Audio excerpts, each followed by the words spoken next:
بسم الله الرحمن الرحيم. الحمد لله رب العالمين، والصلاة والسلام على أشرف الأنبياء والمرسلين وعلى آله وصحبه أجمعين. رب اشرح لي صدري ويسر لي أمري واحلل عقدة من لساني يفقه قولي. اللهم علمنا ما ينفعنا وانفعنا بما علمتنا وزدنا علما وعملا وفقها في الدين يا رب العالمين. Muslimin dan muslimat yang dirahmati Allah sekalian, Assalamualaikum warahmatullahi wabarakatuh. Alhamdulillah kita dapat lagi bertemu untuk siri yang ketiga dalam usaha kita untuk mengenali ilmu usulul fiqh melalui pembacaan kitab yang dikarang oleh Imam Al-Haramain, iaitu Kitabul Waraqat. Kita akan menyambung kembali setakat yang telah kita berhenti minggu lepas. Okey, kita akan mulakan sekarang insya-Allah, dan saya akan share screen dengan matan.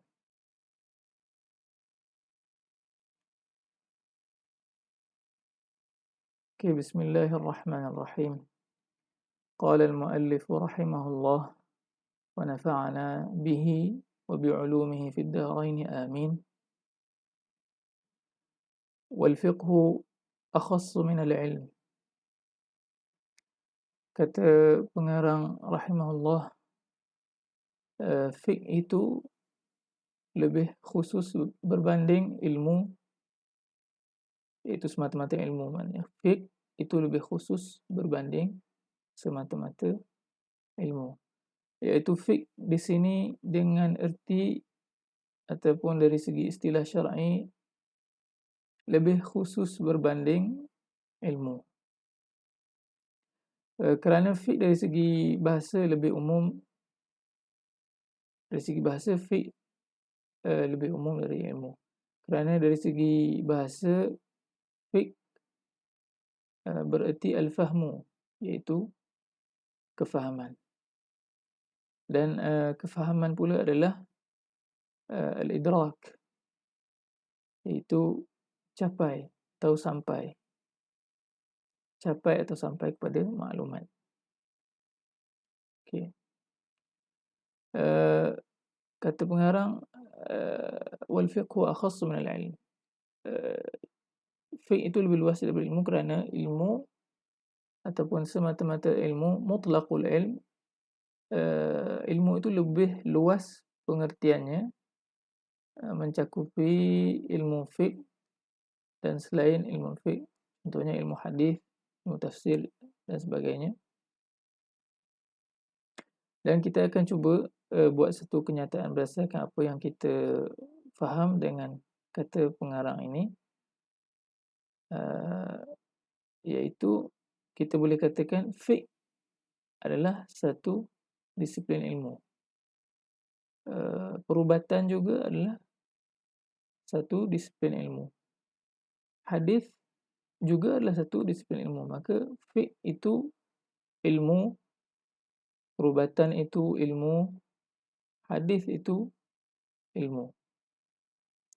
Tapi kalau kita reverse balik kenyataan tu, kita terbalikkan ayat, kalau kita kata ilmu itu fiqh, ataupun ilmu itu perubatan, ataupun ilmu itu hadis, maka kita akan dapati kenyataan yang sudah kita terbalikkan ni tidak benar dan bercanggah dengan realiti. Kerana fiqh sebagaimana yang kita baca minggu lepas adalah ilmu atau pengetahuan tentang hukum hakam syar'iyah yang diperoleh dengan cara ijtihad.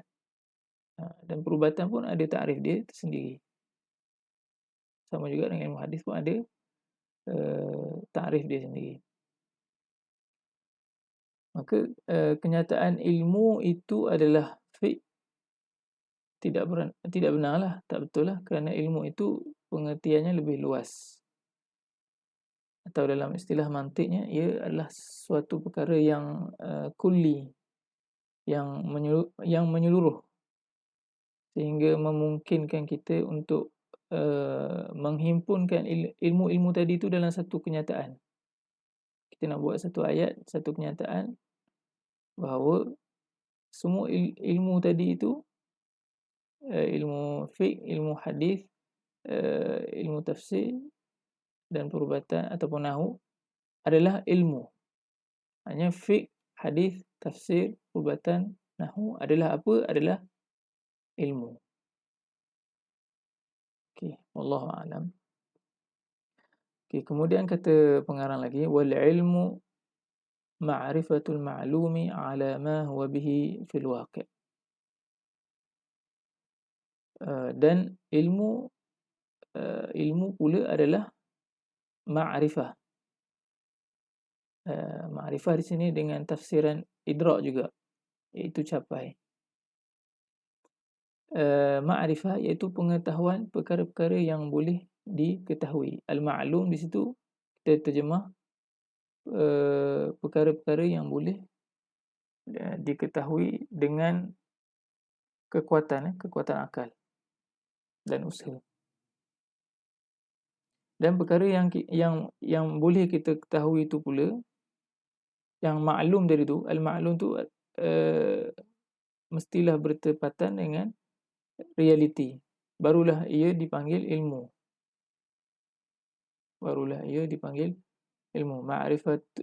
Ma'rifatul ma'lumi ala ma huwa bihi fil waqi'. Okay. Dan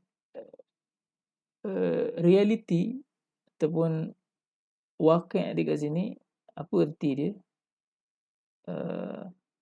Artinya adalah ilmu Allah ataupun ilmu yang tercatat dalam Lauh Mahfuz.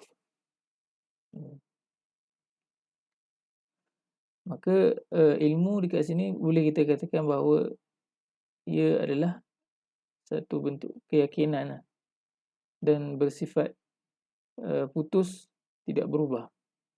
Dan kita akan lihat nanti darjah ataupun peratus keyakinan yang berbeza pada perbincangan adhan dengan asyakku nanti.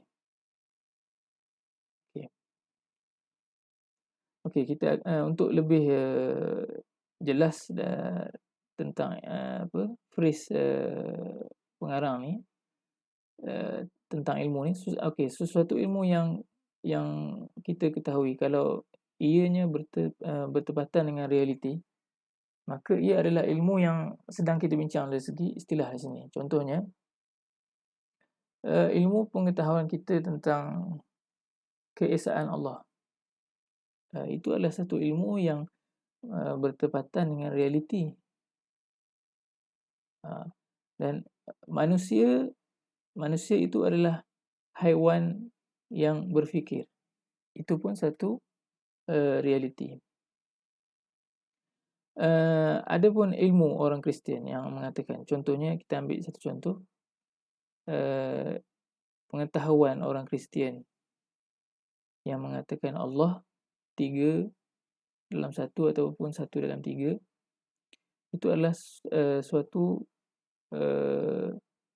yang bertentangan dengan realiti. Ataupun kita ambil lagi satu contoh, iaitu ilmu golongan Mujassimah yang mengatakan Allah itu adalah jisim. Ataupun golongan Mu'tazilah yang mengatakan Allah tidak akan dapat dilihat hatta oleh orang yang beriman pada hari akhirat kelak. Itu semua adalah ilmu, kalau kita boleh katakan di sini ilmu, sebab kita tengah bincang pasal ilmu yang bercanggah dengan realiti, dan sebenarnya ia adalah satu bentuk kejahilan, dan kita akan tengok nanti definisi kejahilan nanti. Bila kat sini kita tengah bagi contoh tentang ilmu, maka ilmu golongan-golongan tadi itu semuanya bercanggah dengan realiti. maka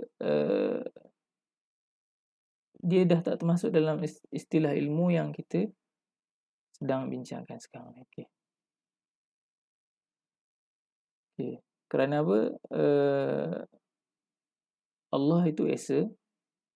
Itulah ilmu yang sebenarnya, yang bertepatan dengan realitinya. Allah itu bukannya jisim. Itulah apa? Ilmu yang sebenar, yang bertepatan dengan realiti, dan juga uh, uh, golongan Mu'tazilah tadi kan yang mengatakan bahawa Allah tidak akan dapat dilihat hatta oleh orang yang beriman. Orang beriman pun tak dapat tengok Allah pada hari akhirat kelak. Ini bercanggah dengan realiti. Kerana i'tikad ahli sunnah wal jamaah mengatakan bahawa orang beriman akan dapat melihat Allah, bagaimana yang ada dalam hadis tu. Okey. Itu untuk contoh ilmu dan contohnya. Okay, muslimin dan muslimat yang dirahmati Allah sekalian, setelah pengarang bila dia dah sebut pasal ilmu, dia nak menerangkan pula apa itu kejahilan. Okay. Kata pengarang rahimahullah, wal jahlu tasawwur asy-syai'i ala khilafi ma huwa bihi fil waqi'. Okay, dan kejahilan itu adalah tasawwur dengan makna yang lebih mutlak. Dia bukan tasawur yang berlawanan dengan tasdik. Ini kalau belajar dalam mantik.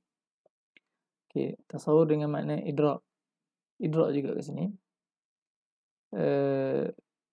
Tasawur ke atas sesuatu yang mana tasawur itu bercanggah dengan realiti sebenar. Okey, kalau kita perhatikan apabila Imam Al-Haramain menjelaskan apa itu ilmu yang telah kita baca tadi, beliau menggambarkan bahawa ilmu itu adalah ma'rifah. Berbeza dengan kejahilan kat sini, beliau menggambarkan bahawa kejahilan itu adalah tasawur. Maknanya ilmu ma'rifah, kejahilan tasawur.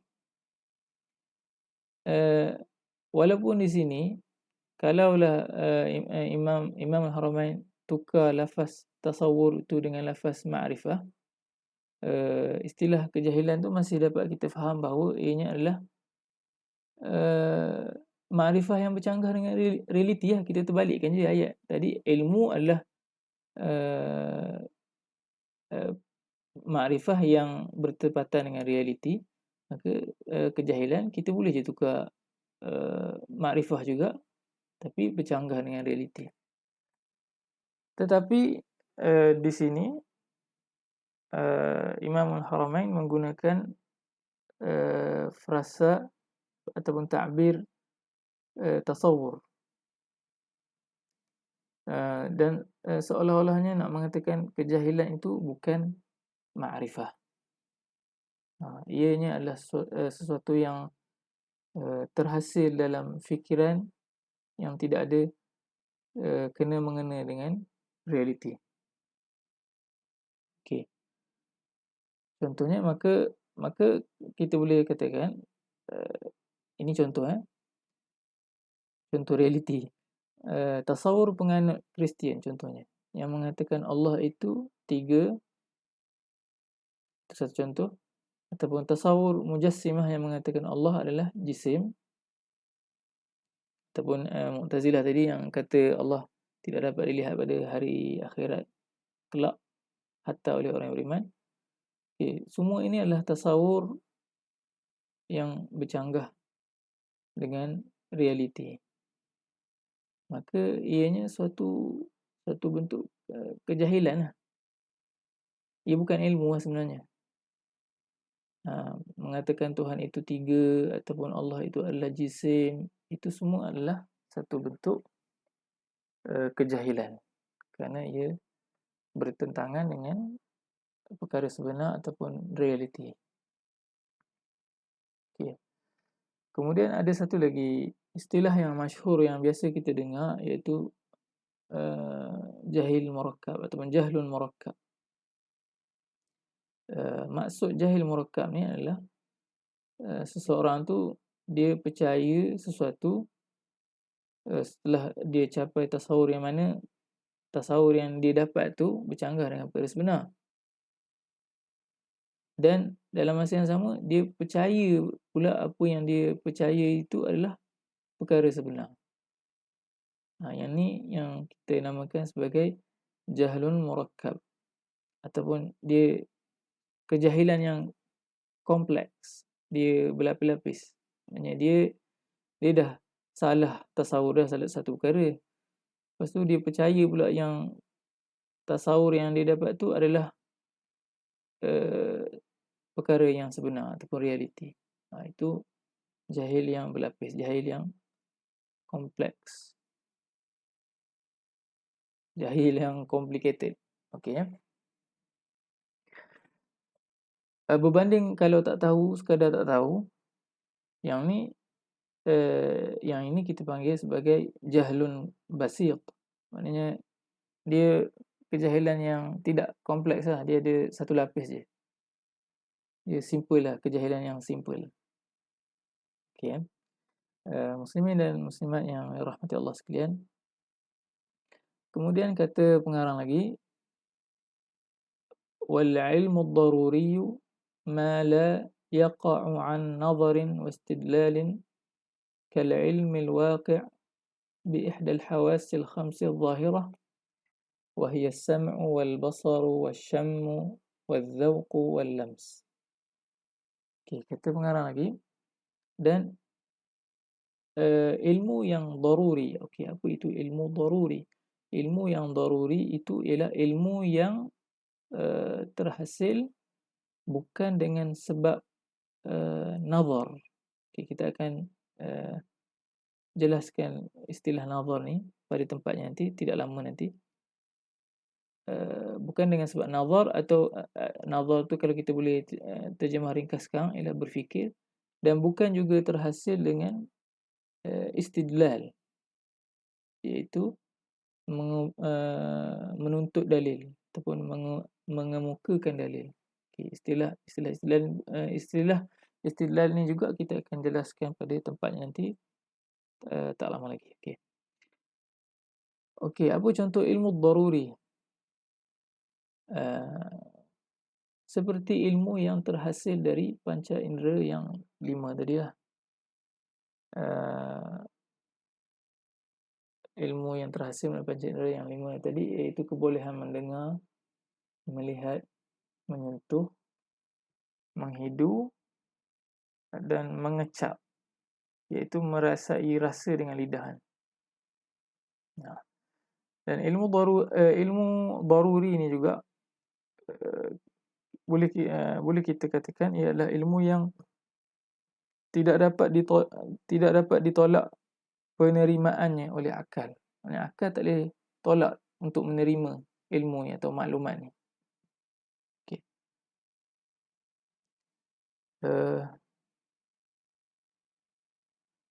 Jadi apa-apa ilmu atau maklumat yang diperoleh daripada deria tadi tu, panca indera yang 5 tadi tu, kita kenal sebagai ilmu yang daruri. Kerana apa? Kerana ia diperoleh tanpa berfikir dan berhujah, tidak perlukan dalil. Hanya ilmu tu tetap akan diterima oleh akal, dan dengan akal tak boleh tolak pun.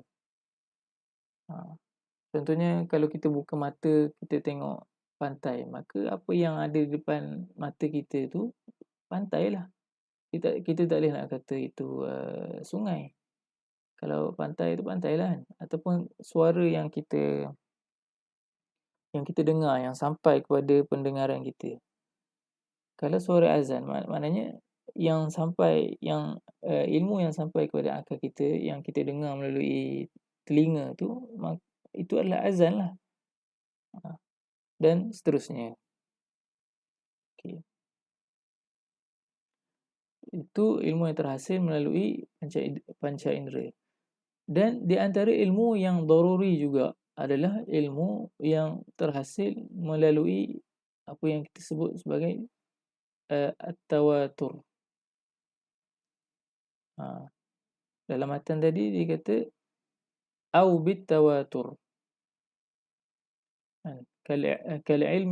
كالعلم الواقع بإحدى الحواس الخمس الظاهرة وهي السمع والبصر والشم والذوق واللمس أو بالتواتر ataupun dengan cara tawatur. Okay, maknanya ilmu daruri ini juga terhasil melalui dengan cara tawatur. Apa itu tawatur? Kita nak jelaskan di sini ialah ianya perkhabaran sejumlah manusia yang dianggap mustahil untuk berpakat untuk berdusta tentang suatu perkara yang kita dapat rasa. Contohnya kewujudan Nabi Muhammad sallallahu alaihi wasallam.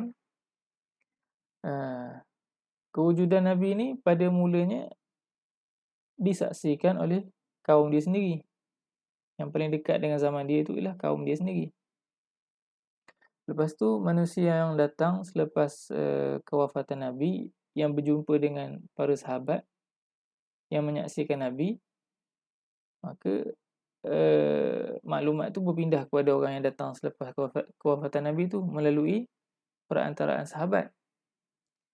Dan begitulah terus menerus silih berganti kurun demi kurun, yang mana melibatkan sejumlah manusia yang berasal dari seluruh pusuk dunia. Maknanya bukannya orang Arab je yang kenal Nabi, maknanya bukannya orang Arab saja yang berjumpa dengan para sahabat.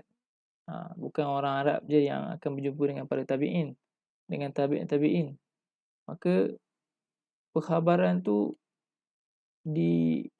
dipindahkan dari generasi kepada generasi sampailah kepada pengetahuan kita sekarang ni kan, pada zaman sekarang. Maka ilmu yang terhasil dari jalan tawatur tadi ni, apa yang kita jelaskan tadi ni, dianggap juga sebagai ilmu yang daruri, yang tak dapat ditolak penerimaannya oleh akal. Contohnya kewujudan Mekah dengan Madinah juga kan. Walaupun kita tak pernah sampai ke Mekah dan Madinah contohnya, maka kita dapat ilmu bahawa Mekah dan Madinah tu wujud adalah melalui perkhabaran yang tawatur.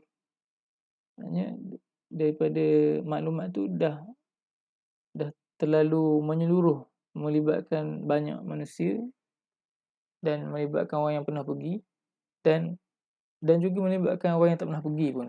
Maka dia dapat tahu juga. Maknanya orang yang tak dapat pergi pun dapat tahu tentang khabar adanya negeri ataupun daerah yang namanya Mekah dan Madinah. Okay. Kemudian di antara ilmu daruri juga adalah ilmu yang terhasil daripada perasaan, wajdan, perasaan. Contohnya perasaan lapar, haus, letih dan sebagainya. Ini kalau akal kita dapat maklumat kita ni lapar, memang lapar lah. Maknanya kita tak dapat tipu diri kita. Kita tak dapat kata kita tak dapat kata yang kita ni tak lapar. Kalau kita memang betul realitinya lapar, kita lapar lah. Kalau haus, haus lah. Dan kalau letih, letih. Dan kadang-kadang badan kita akan menunjukkan simptom-simptom lapar ataupun dahaga ataupun letih kan. Contohnya, wallahu a'lam. Okey, muslimin dan muslimat yang dirahmati Allah sekalian, dan juga antara ilmu yang daruri juga ilmu yang terhasil dari pengalaman dan eksperimen. pengalaman turun-temurun contohnya. Ubat-ubat tertentu adalah berkesan untuk penyakit-penyakit tertentu. Contohnya minyak gamat, contohnya lah contoh. Dia yang masyhurnya minyak gamat ni kita guna untuk apa? Kita guna untuk melegakan sengal badan contohnya. Dia memang perkara yang proven kan. Proven dan mujarab lah. Memang betul lah kalau sengal badan sapu, insya-Allah dengan izin Allah boleh hilang sengal badan. Okey. Dan di antara ilmu daruri ni juga adalah ilmu yang terhasil melalui apa yang kita panggil badihatul aqli, atau yang kalau boleh kita terjemah di sini itu spontan akal. Kita tak perlu fikir jauh-jauh sangat, akal dapat detect terus. Dia terus dapat maklumat. Contohnya 2 lebih besar dari 1. Angka 2, 4, 6, 8 contohnya adalah angka yang genap. 1, 3, 5, 7 tu angka yang ganjil. Okey. Okey, muslimin dan muslimat yang dirahmati Allah sekalian, seterusnya kata pengarang, wa amma al-ilmu al-muktasabu fa huwa al-mawqufu 'ala an-nazari wal istidlal. Okay, setelah selesai perbincangan tentang ilmu daruri, pengarang masuk menceritakan tentang ilmu al-ilmu al-muktasab, ilmu yang diusahakan. Okay, apa itu ilmu al-muktasab ni? Ia adalah ilmu yang terhasil melalui fikiran dan istidlal. Berbeza dengan ilmu daruri tadi. Ilmu daruri tadi tak perlukan berfikir, tak perlu istidlal. Istidlal ni menuntut dalil ataupun mengemukakan dalil. Kita akan jelaskan istidlal ni nanti. Okey, kita akan bawa satu contoh yang masyhur dalam kitab-kitab usul fiqh dan usuluddin juga sebenarnya, iaitu contoh ilmu muktasab ni ialah pengetahuan tentang baharunya alam ini, ataupun ilmu tentang baharunya alam ini, dia bergantung kepada pemerhatian dan fikiran kita terhadap alam ini. Yang mana setiap sesuatu dari alam ini berubah-ubah dari satu keadaan kepada keadaan yang lain. Contohnya dari hidup kepada mati, dari muda kepada tua, dari ada hingga binasa untuk benda-benda kan. Maka semua perubahan yang berlaku pada alam ini, dia menyimpulkan kita kepada satu kenyataan bahawa tiap-tiap yang berubah itu adalah baharu. Apa makna baharu? Iaitu kewujudan alam ini baharu dengan erti ianya didahului dengan tiada. Yang alam ni mula-mula tak ada. Lepas tu baru ada, baru wujud. Itu maknanya baharu. Dan setiap yang baharu tu bergantung kepada yang mewujudkannya, iaitu Tuhan yang wujud. Tuhan yang wujud ni yang bersifat apa? Qidam.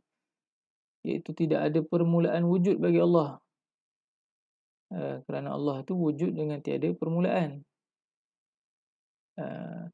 Kerana permulaan wujud ni hanya wujud bagi makhluk. Makhluk je ada permulaan wujud je. Contohnya manusia ni kan, bila lahir barulah. Bila lahir ke dunia ni baru ada bermulanya wujudnya manusia tu. Ataupun lebih awal lagi daripada bila benih lelaki dan wanita bergabung kan dalam proses inilah bila bersetubuh antara lelaki dan perempuan, dan bergabung benih lelaki dan perempuan, kemudian akan melahirkan bayi yang kemudiannya akan jadi manusia, contohnya. Okey. Itu contoh ilmu yang kita perlu usaha untuk dapat. Ilmu muktasab ni. Kita perlukan berfikir, kita perlukan istidlal. Okey. Kemudian kata pengarang, wan nadharu, sekarang kita akan terang apa yang kita dah sebut tadi banyak kali, nazar dengan istidlal tadi. Okey, dah sampai masanya. Wan nadharu, kata pengarang, wan nadharu huwa al-fikru fi halil manzuri fi. Okey. Dan nazar itu adalah al-fikru, iaitu berfikir pada hal ataupun keadaan perkara yang difikirkan. Fi halil manzuri fi itu ialah keadaan perkara yang kita fikirkan itulah. Contoh tadi, apabila kita berfikir dengan memerhatikan alam, itulah keadaan yang halil manzuri fi itu, yang perkara yang kita fikirkan itu adalah alam lah. Okay. Bila kita berfikir dengan memerhatikan alam yang berubah-ubah tadi itu, maka kita akan berpindah kepada satu maklumat lagi, iaitu sifat baharu bagi alam yang berubah. Maknanya bila berubah, maka alam itu adalah baharu.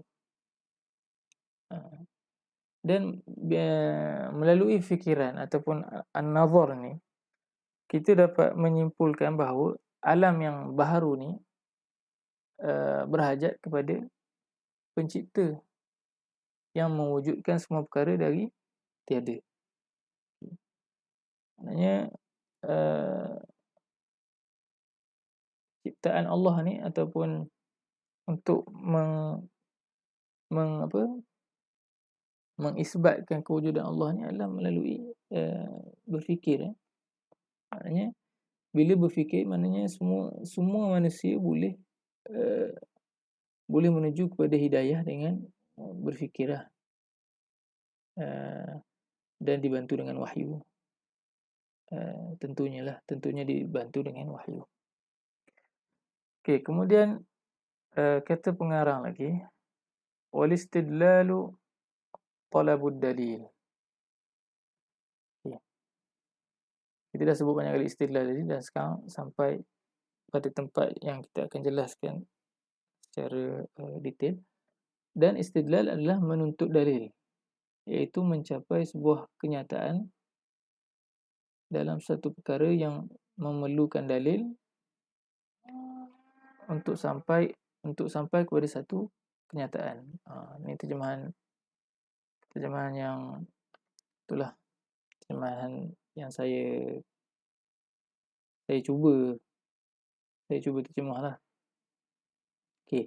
Dan istidlal adalah menuntut dalil, iaitu mencapai sebuah kenyataan dalam suatu perkara yang memerlukan dalil untuk sampai kepada satu kenyataan. Okey, penjelasan dia nampak macam berbelit-belit sikit. Okey, kita bagi contohlah. Contohnya, kita nak tahu hukum niat dalam berwuduk. Maknanya apa? Maknanya kita nak sampai kepada kenyataan bahawa niat diperlukan dalam wuduk. Okey. Macam mana kita nak sampai kepada niat diperlukan dalam wuduk? Okey. Maka kita akan cari dalil untuk menyokong kenyataan ni. Maka kita contohnya, kita bina dalil kita. Okay. Contohnya, setiap ibadah memerlukan niat. Ini dalil. Dan wuduk adalah ibadah. Maka wuduk perlu kepada niat. Contohnya, sebab wuduk ibadah perlukan niat, maka wuduk perlu kepada niat. Secara ringkasnya lah, kita boleh buat contoh tu. Maknanya memanglah dalam setiap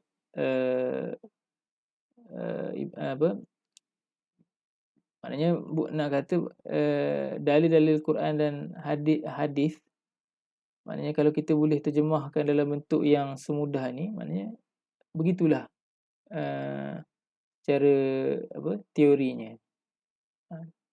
Maknanya makna-makna daripada Quran dan hadis tu kita akan terjemahkan dalam bentuk ni sebenarnya. Okay, wallahu a'lam. Okey.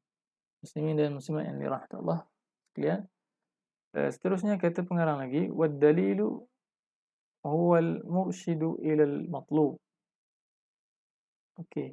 Kata pengarang lagi, dan dalil adalah sesuatu yang menjadi petunjuk kepada perkara yang dituju. Kerana apa? Kerana dalil ni ataupun tanda. Dalil ni menjadi alamat dan petanda kepada perkara yang dituju. Contohnya, dalil yang niat tadi tu, dalil niat diperlukan dalam wuduk tadi adalah setiap ibadah memerlukan niat. Okay. Kita ambil contoh yang sama kan. Dalil niat diperlukan dalam wuduk tadi adalah, ni dalil dia, setiap ibadah memerlukan niat. Wallahu a'lam. Kemudian kata pengarang lagi, wadh-dhannu tajwizu amrayni ahadihima azhar min al-akhar.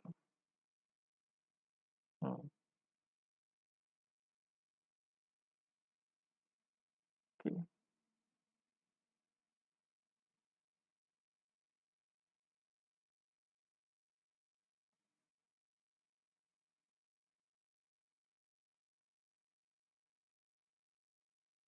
Okey, wadh-dhannu tajwizu amrayni ahaduhuma azharu min al-akhar. Okey. Kata pengarang, wadh-dhannu tajwizu amrayni ahaduhuma azharu min al-akhar. Dan dhann itu adalah tajwiz. Yang dimaksudkan di sini adalah ragu-ragu antara dua perkara yang mana salah satunya adalah lebih zahir dan terang. Jadi dhann adalah sisi yang lebih zahir dan terang. Maka lawan kepada dhann adalah sisi yang kurang zahir ataupun yang disebut sebagai waham. Kan? Kita dah jelaskan tadi tentang ilmu. Maknanya ilmu ni kalau kita boleh sebutkan, dia adalah keyakinan lah. Keyakinan yang tidak akan berubah. Adapun dhann ni dia benda yang berubah. Dia benda yang boleh berubah. Waham pun lagilah. Dhann ni dia tidak putus.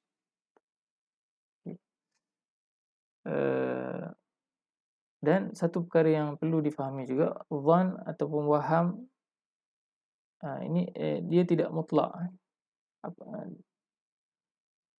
Tidak mutlak maknanya ialah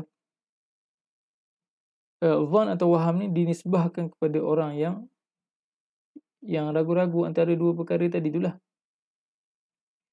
Maknanya dia yang rasa ada sisi yang lebih zahir daripada sisi yang satu lagi. Maknanya bila dia rasa salah satu sisi tu zahir, satu sisi lagi tu akan jadi waham. Tapi dhann di sisi dia tu tak semestinya bertepatan dengan realiti. Mungkin juga dia silap. Okay. Itu maknanya tidak mutlak. Maknanya itu di sisi dia. Boleh jadi tak betul pun. Tak bertepatan dengan realiti. Okey, kemudian kata pengarang, wasyakku tajwizu amrayni la maziyata li ahadihima 'ala al-akhar. Okey. Dan syak pula adalah tajwiz dengan makna kat sini apa makna tajwiz, sama juga dengan makna ragu-ragu antara dua perkara. Tapi berbeza dengan dhann tadi, syak kat sini dia tak ada pemberat antara salah satu daripada dua perkara ni. Maknanya kita boleh katakan 50-50 lah. Semuanya nampak setara, tak ada yang lebih zahir dan tak ada yang lebih jelas antara satu sama lain. Antara dua perkara tu lebih kurang je, sama je. Okey. Dan sebagaimana juga dalam dhann, syak juga tidak mutlak. Ia juga dinisbahkan kepada orang yang ragu-ragu tadi itulah, antara dua perkara. Okey, yang mana tidak ada pemberat antara keduanya. Okey. Tidak ada syak yang mutlak, tidak ada dhann yang mutlak. Maksudnya ianya adalah di sisi orang yang memerhati perkara itu.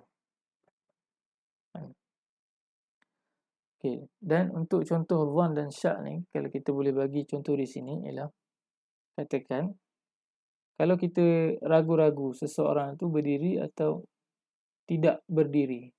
Berdiri atau tidak berdiri dengan tak ada perkara yang kita boleh sandarkan ataupun tidak ada pemberat. Tidak ada tarjih, maknanya kita tak boleh nak, tak boleh nak beratkan orang tu berdiri ke tak berdiri. Maknanya kat situ kita namakan berlaku syak. Maknanya 50-50, tak ada pemberat. Tapi kalau ada sandaran dan pemberat ataupun petunjuk kepada salah satu kemungkinan tadi, maka kita namakan sisi yang lebih berat itu adalah dhann. Kan katakan kita nampak bayang-bayang dia nampak macam berdiri kan, walaupun kita tak jelas. Tapi kita rasa dan lebih beratnya dia ni berdiri.